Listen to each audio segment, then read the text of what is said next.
I never imagined that a quiet afternoon with a fishing pole could turn into a life-changing battle with an HOA.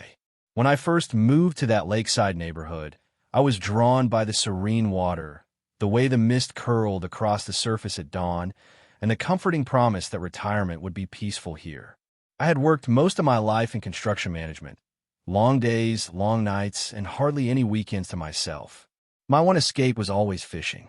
My father had taught me when I was barely old enough to hold a rod, and something about the patience it demanded, the rhythm of casting and reeling, made me feel at home in a way little else ever had. So, naturally, when my wife and I downsized and moved to the lake, I thought I was set for the quiet years of my life. I didn't account for the HOA. At first, things were manageable. The rules were strict, but I played along. They sent notices about grass height, mailbox paint colors, and driveway cleanliness. Annoying, yes, but manageable. The lake, though, that was where I drew the line.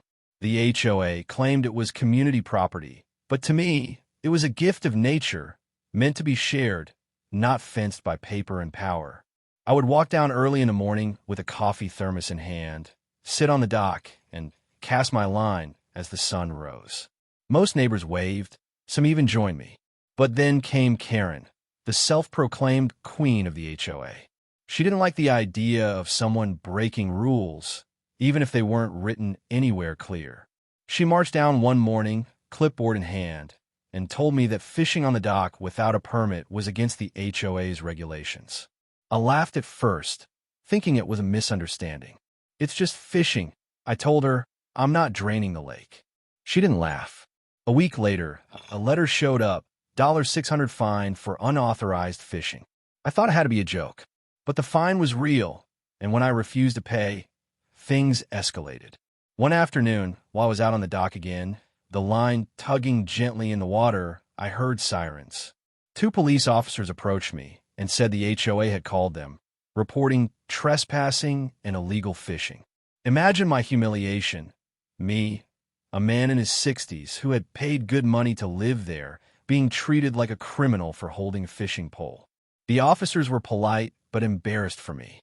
"Look, sir, we don't want trouble. Maybe you just head in for the day."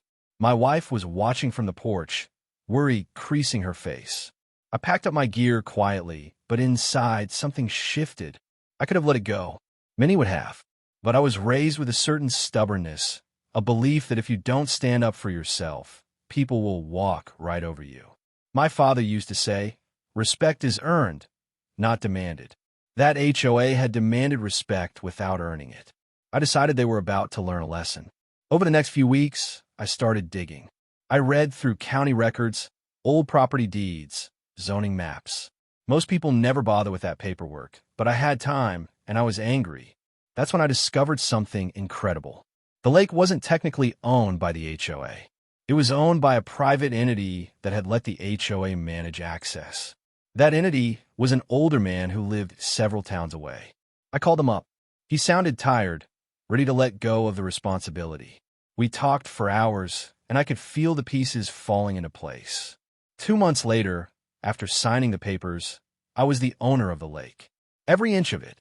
I didn't announce it right away. Instead, I watched. The HOA held their summer meeting by the shore, lecturing homeowners about noise, fencing, and boats. They strutted around as if they owned the water behind them. Finally, I stood up. "Actually," I said, holding up the deed, "this lake belongs to me now. As of last month."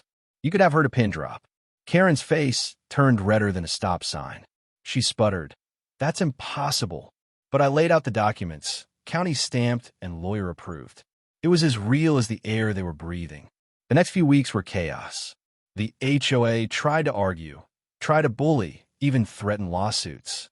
But the truth was plain, the lake was mine. And with that ownership came rights they no longer controlled. I made a decision. I declared it private. Only those who treated me with respect, only those who asked kindly, would have access. Suddenly, the same people who had turned a blind eye when I was being fined and harassed were knocking on my door, asking for permission. Some came with baked pies, some with apologies.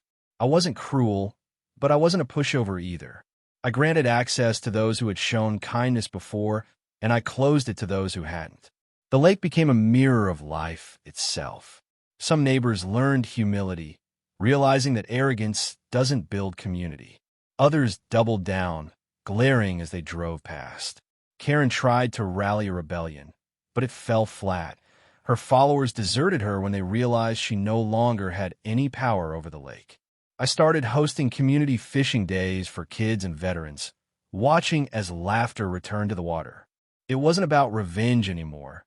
It was about restoring balance. One quiet evening, sitting with my line cast into the shimmering water, I thought about how strange life is.